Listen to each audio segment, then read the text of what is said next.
I gave her everything, paid for her college, bought her a car, built a life for us. She repaid me with lies, betrayal, and a plan to destroy me. You played me like a fool, didn't you? But even broken dreams have their limits. Eventually something's gotta give. She had that lost look in her eyes, the kind you see when someone's run out of people to lean on. And maybe that's what she was, out of options, out of care. I was done listening to the same old song spinning on repeat, so I reached over and changed the station. Landed on one of those late-night radio talk shows where folks call in about seeing Bigfoot or being abducted by aliens. I didn't care. Anything was better than that song. It hit too close to home. What? Because it reminded me of her. The woman I didn't just walk away from, I ran. Full speed, no looking back. I guess I should start at the beginning. My name's Stan Shipman. For the past 5 years I've been married to Lucy Dalton before she took my name. We were one of those small-town high school sweetheart stories. You know the type. Everyone thought we were destined. We sure thought so. We tied the knot not long after graduation. Yeah, I know. Young love, all heart, no plan. But back then it felt like we had everything we needed. Looking back, maybe we were just two kids chasing a dream with our eyes closed. Money was never our problem. I've been welding since I was a teenager. My old man was a welder too, taught me everything he knew. It's honest work and I'm good at it. Been fusing steel long before I ever thought about love and marriage. But if you're wondering what tore it all down, that's easy. The woman I married, and the so-called friend, who whispered in her ear like the devil on her shoulder. Lucy used to be kind, bright-eyed, full of warmth. But something shifted along the way. And don't get me wrong, I loved her. I really did. I believed in her. So much so that when she decided she wanted to go to college, I put everything into making it happen. Her parents didn't think I could do it without digging myself into debt. They figured I'd crumble under the weight of it all. But they were wrong. I worked overtime, cut back where I could, and I made it happen. When Lucy graduated, they stood there just as proud of me as they were of her. That was a good day. But good days don't last forever. Lately, she started staying out later than usual. Said her study groups sometimes ran past midnight. I told her, you should be home by 1 a.m. tops. But then she started rolling in at 3, 4 in the morning. I confronted her. Lucy, what's going on? Are you seeing someone? She gave me this tired sigh. Of course not, she said. If you really want to know, sometimes we grab something to eat afterward. Until 4 in the morning? I asked. Sometimes, she replied like it was no big deal. I'd had enough. This needs to stop. You need to choose, are you my wife or are you just one of their drinking buddies? They see more of you than I do. She looked up at me like I'd just caught her doing something she didn't want to admit. And maybe I had. A few nights later, I walked into a bar looking for a drink and maybe a little clarity, and there she was. Laughing, glass in hand, like she didn't have a care in the world. My heart sank. She looked up, startled, clearly not expecting me. Everyone, this is Stan, my husband, she added, almost like it was an afterthought. Nice to meet you all, I said with more edge than charm. Then I noticed something, her wedding and engagement rings? Nowhere in sight. Forget something? I asked, my eyes fixed on her bare left hand. She stumbled for an answer. And then Marie spoke up, one of those high-powered types who thinks the world spins at her command. I'm mentoring Lucy, she said, sipping her drink like she was proud of herself. The partners really like her work. She's got a bright future ahead. Something about her rubbed me the wrong way. Real smug. Real controlling. And I wondered just what kind of poison she was pouring into Lucy's ear. Well, Marie, I said, I never claimed to own Lucy. But I am her husband. And if something, or someone, is pulling her away from our marriage, then yeah, I've got a right to be concerned. I just think Lucy needs to explore more of what life has to offer, Marie said coolly, crossing her legs like she was sitting on a throne. All she's ever really known is school, and you. I stared at her, trying to keep calm. Well, for the record, I make over $35 an hour. More when I'm working underwater. Welding's not glamorous maybe, but it pays well. And Lucy? She doesn't owe a cent in student loans. I paid for every class, every book, every late-night coffee run. Marie raised an eyebrow. Wait, seriously? Yeah, I nodded. And that brand new Toyota she drives? That was me too. The guy next to her, Jake, I think, chuckled and elbowed me like we were buddies. Man, I didn't know welders made that kind of money. Sounds like I picked the wrong line of work. You probably got girls throwing themselves at you when you're on the road, huh? I stared straight ahead. Nah. I'm working when I'm out of town, usually 16-hour days. Not much time for anything else. I glanced at Lucy. Kind of like you, hanging out with your coworkers while I'm out there keeping our lights on. As soon as I said it, I realized I'd lied to her, for the first time in our entire relationship. That cut deep. But nothing compared to what I felt sitting there watching the woman I loved act like a giggling teenager next to a guy who looked at her like she was a trophy he just won. And then I noticed her hand. No ring. No sign she was married. Not even a tan line. That hit me like a punch to the gut. I guess it's embarrassing now, huh? I said quietly. Telling people you're married to me. I didn't wait for an answer. I left. I drove around aimlessly, questions gnawing at me the entire time. But that night something changed. When I came back we talked, really talked, for hours. And then, for a while at least, things seemed to shift. She started spending Friday nights at home again. I made a real effort to be more attentive, brought her flowers, cooked more often, left her little notes. I didn't mention Marie or Jake again. I wanted to trust Lucy. I wanted to believe she'd put our marriage first. And for a couple of months it felt like she did. Then came that Friday. I got home a bit later than usual, but not by much. The house was dark except for some soft candlelight in the dining room. I could smell lasagna from the kitchen, her favorite. I figured she'd planned a quiet evening for just the two of us. I smiled. For the first time in weeks I felt hopeful. But something felt off. I started feeling lightheaded, like the room was spinning. I stood up from the table, but my legs buckled underneath me. I looked at Lucy. She was just standing there, expression unreadable. What did you? I couldn't finish the sentence. Everything went black. When I came to, I was groggy, confused, and not where I had been. I was in our bedroom. I was restrained, zip-tied to a chair. My mind scrambled for answers. This had to be some kind of nightmare. I tried to speak, but my voice came out slurred and heavy. That's when I saw Marie walk in. "Stay calm," she said almost playfully. "It's just for one night. You'll be free when we're done." "Lucy," I said, or tried to, but the words didn't come out right. Marie leaned in, whispering something I can't even remember, then placed something in my mouth to muffle me. I shook my head, panicking, but I couldn't get free. What happened next? I can't fully put into words. Not here. Not like that. All I'll say is, whatever love I thought remained between us, it shattered that night. That moment, watching her, hearing her, completely break the bond we'd spent years building, was the deepest cut of all. Tears rolled down my face, not out of anger, but from heartbreak so heavy I didn't know if I'd ever come back from it. Whatever love I had left for Lucy, it was gone. Gone without a trace. I've read stories before, ones where guys talked about feeling numb or detached, even oddly peaceful when they found their wife with someone else. But not me. All I felt was anger. Pure burning anger. I tried to look away, tried to fix my eyes on anything that wasn't that. But it was hard. Jake was with her now, and Marie just sat back like this whole thing was some kind of twisted game. For the next hour the three of them took turns, laughing, talking, touching. Like I wasn't even there. Like I was a ghost in my own home. But I wasn't going to be silent anymore. At some point, Marie stepped out of the room, probably to grab another drink, and that's when I made my move. I shifted just enough to get Lucy's phone from the nearby table, using the chair's arm to drag it toward me. My fingers were shaking as I managed to unlock it. I knew her passcode, of course, and I called the police. I told the dispatcher exactly what was happening, that I had been restrained against my will, that I had been drugged, and that I was reporting a sexual assault. When Lucy realized what I was doing, her expression changed in an instant. She scrambled toward me, reaching for the phone, trying to wrestle it out of my hand, but I managed to keep hold of it and shove it deep into my pocket. Same with her car keys. I snatched them from her purse. I wasn't about to let her run off and disappear before the cops got there. She begged me not to go through with it. "It wasn't supposed to be like this," she said, panic rising in her voice. "It was just supposed to be fun." But I couldn't even look at her anymore. I sat on the edge of the bed and waited, silent. 5 minutes later, I heard the sirens. First it was one cruiser, then two more pulled in behind it. An ambulance followed close behind. A female officer came in through the front door and calmly took Lucy by the arm. She didn't struggle. I think she knew there was no talking her way out of this. The officer who took my statement explained what would happen next. Lucy was being arrested on 3 charges: unlawful restraint, drugging, and sexual assault. "We'd like to take you to the hospital," he said. "We need to collect blood and urine samples to figure out exactly what substance was used on you." I didn't fight it. There was no point. I nodded. "I understand."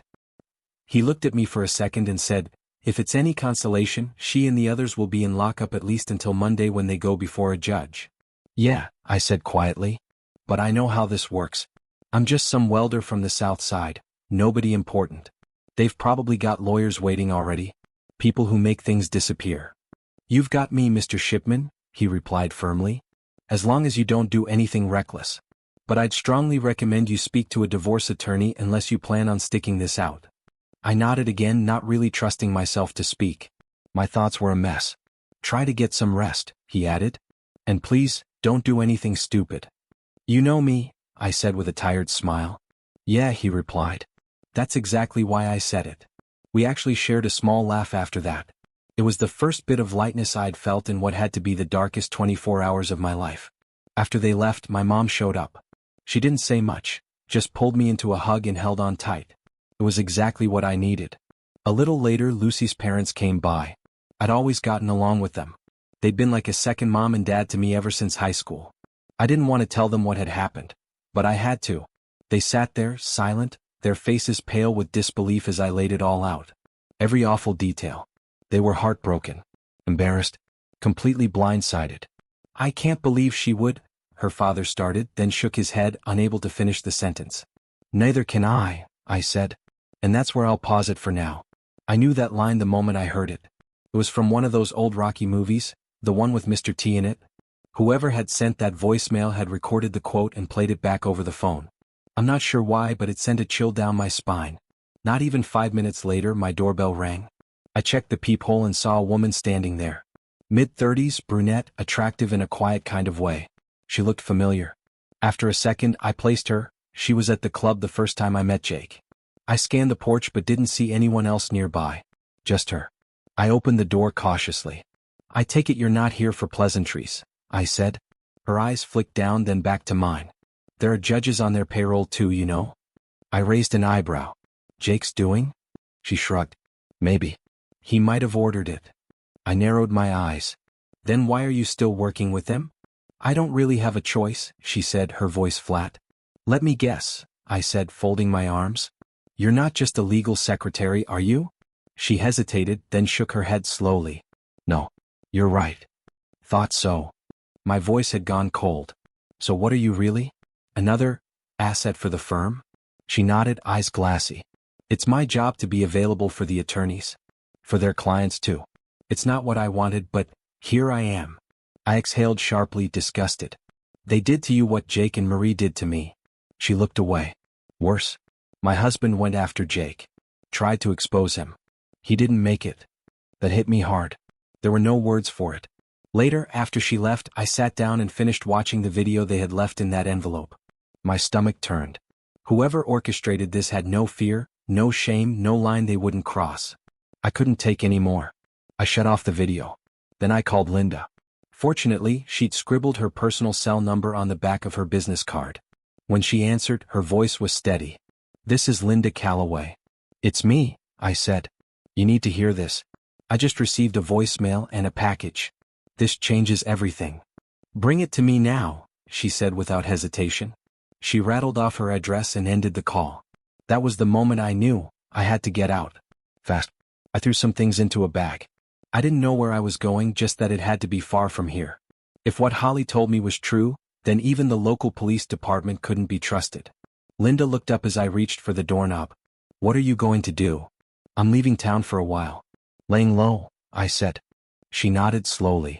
Should we talk about protective custody? Witness protection. I laughed bitterly.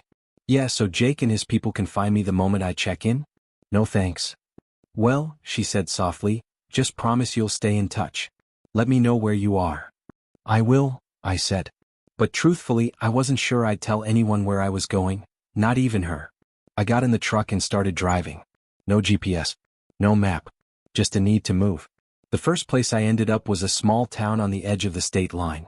Dave Brolin lived out there. He was about 15 years older than me and had worked with my dad back in the day.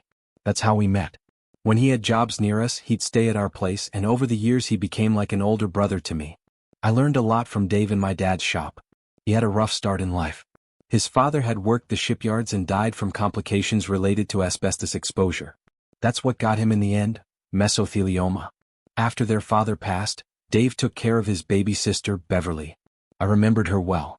Kind-hearted, shy, a little too trusting for her own good. Last I'd seen her, she'd grown into a quiet confidence. She kept her hair long and had this thoughtful way of carrying herself, like someone who'd lived through more than she let on. That memory stuck with me on the long drive, me trying to piece together what was left of my life, and thinking about people who knew me before the world went sideways. "I'm sorry," I said, squinting through the early morning light. "Is that really you?" Beverly rolled her eyes and shot back with her usual dry humor. "Of course it's me, Stan. Who else would it be?" I scratched my neck, still trying to clear my head. "Why are you out here so early? Did Lucy kick you out or something?" Her smirk faded when she got a good look at my face. "Not exactly," I said, and my tone must have told her everything she needed to know. Her expression softened. She stepped forward and gently touched my arm. "Stan, what happened to you?" I shrugged. "Not great, Bev. That's why I'm here." "Go grab a beer," she said quietly. "You look like you need one." I gave her a tired half-smile. "Does your dad know I'm here?" "No. I haven't told anyone," I said. "But I need to let the assistant know eventually." She nodded. "I'll call your parents after sunrise. Don't use your phone, by the way. Best to keep it off. Maybe even take the battery out just in case." "You think they could track me? After everything you've told me?" "I wouldn't put it past them." That was enough for me. I reached into my pocket, turned the phone off, and popped the back off to pull the battery. Felt oddly good, like I was cutting off some kind of invisible leash. Later, Dave wandered into the kitchen, rubbing sleep from his eyes and heading for the fridge. Beverly turned to him and said with a smirk, "You know, she's always had a crush on you." I blinked. "Come on." "No way." "Oh, absolutely," Dave said, grinning as he grabbed a beer. "Only reason she never told you was because of Lucy. She didn't want to be the one to break you two up." I stared at him, stunned. "You're serious?" "As serious as a heart attack," he replied. "And between you and me? I've heard her mumble your name in her sleep more than once." "Okay, that's a little too much information," I said, half laughing. Dave just grinned and took a sip. "Hey, I'm just saying, sometimes things come back around when you least expect it."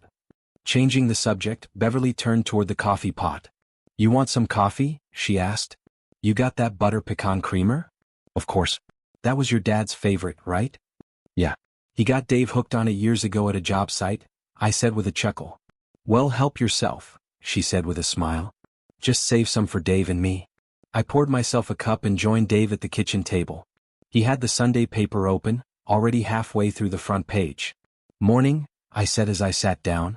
He looked over the rim of the paper. "Morning. Anything interesting in the world today?" I asked. "Nothing that'll make your life easier," he muttered.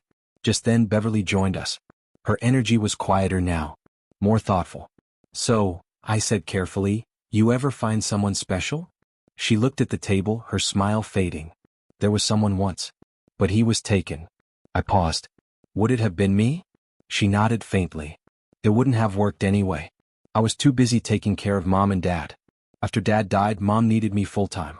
I picked up waitressing jobs for extra money, then quit everything to take care of her when she got too sick to move." "I'm sorry," I said softly. "Don't be. I'd do it all again if I had to." She blinked fast and looked away, and for a second I thought I saw the shimmer of a tear in her eye. "You're one of the strongest people I've ever known," I told her. She let out a breath and looked down at the table. "Stop teasing me," she whispered. "I'm not." And for the first time in a long while, things felt real again. "I'm not teasing," I said softly. "I mean it, Beverly. I can't help but admire you. You put your whole life on hold to care for your parents. You could have let Dave pay your way through college, but you didn't. You chose to do it yourself." She wiped her hands on a dish towel after finishing the dishes and gave me a small, grateful smile. "Well, you were kind of busy being hypnotized by Lucy back then," she said, half laughing. "So I can't really blame you for not noticing." "Yeah," I nodded, a little embarrassed. "You're probably right." We stood there for a moment, the quiet stretching between us in the best kind of way. "I really do appreciate that," she said gently. I couldn't help but laugh, and then, without thinking too hard about it, I leaned in and kissed her. Really kissed her. It wasn't rushed or awkward. Felt right. And then it hit me. I pulled back slightly, realization washing over me. We didn't use anything," I said, suddenly anxious. She just smiled. "Don't worry. I'm on the pill. Besides, I wouldn't mind if you did. I've always thought about what it'd be like to have your kids someday. That made me freeze in the best way possible."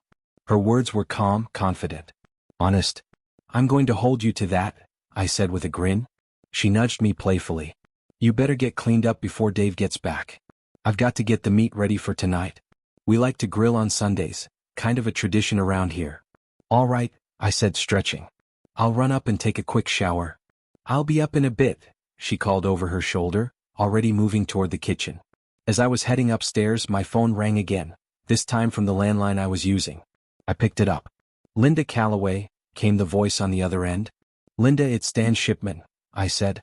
Just wanted to let you know where I'm at. Stan, thank God, she said, relief obvious in her voice. I was starting to get worried. You're calling long distance. Where are you exactly? I'm with a family friend. Someone I trust. I've had my cell phone powered down and pulled the battery, just to play it safe. Good move. Keep doing that, she said. Listen, I've been in touch with some folks, federal actually. Looks like the firm your wife worked for is officially under investigation. There's a lot more going on than even you realized. That doesn't surprise me, I muttered. Also, she continued, I reached out to a few old contacts of mine.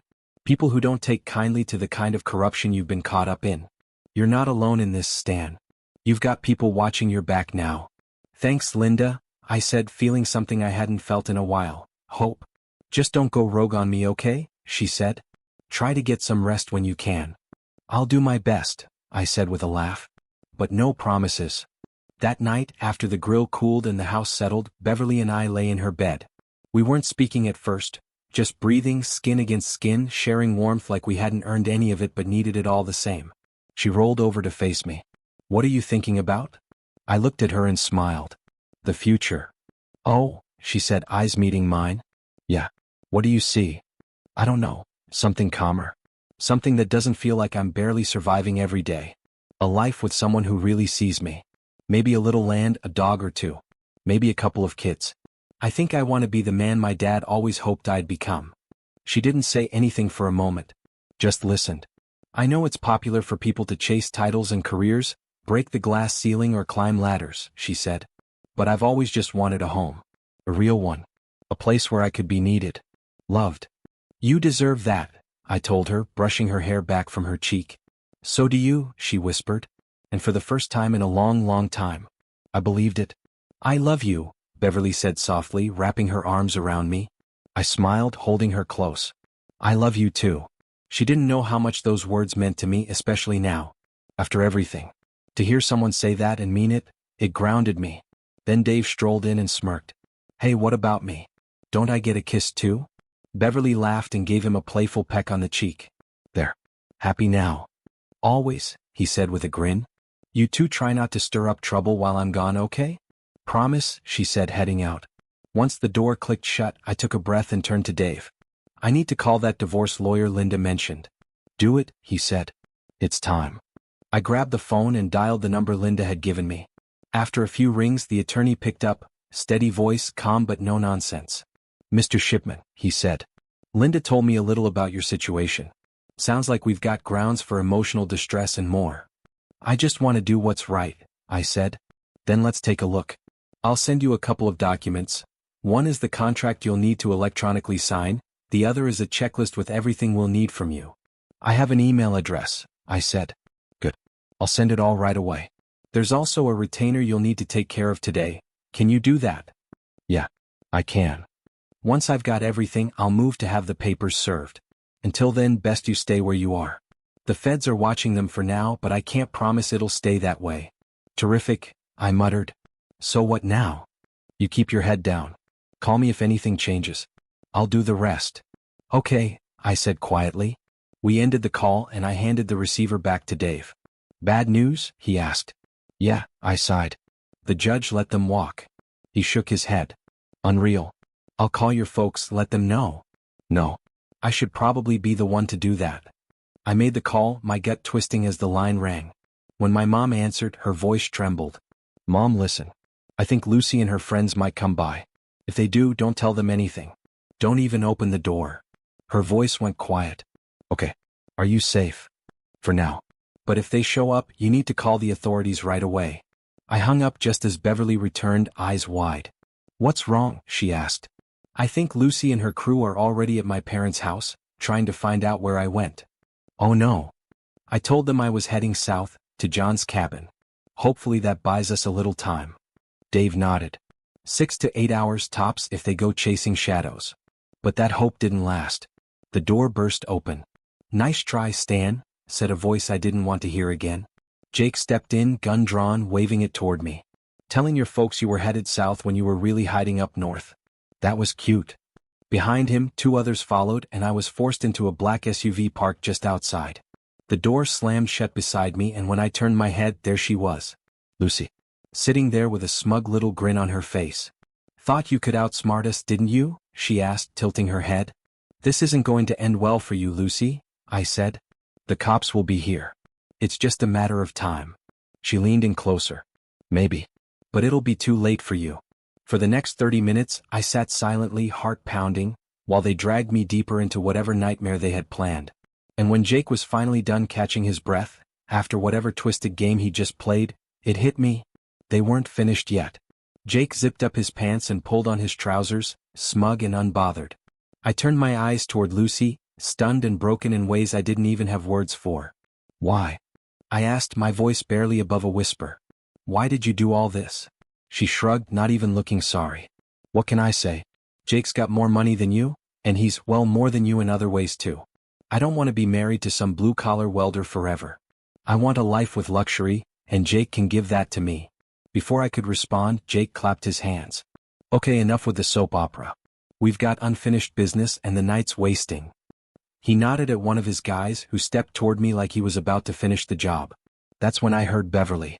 You move one more step and I will drop you. She stood there in the doorway, rifle in hand, face hard as steel. You hear me, Lucy?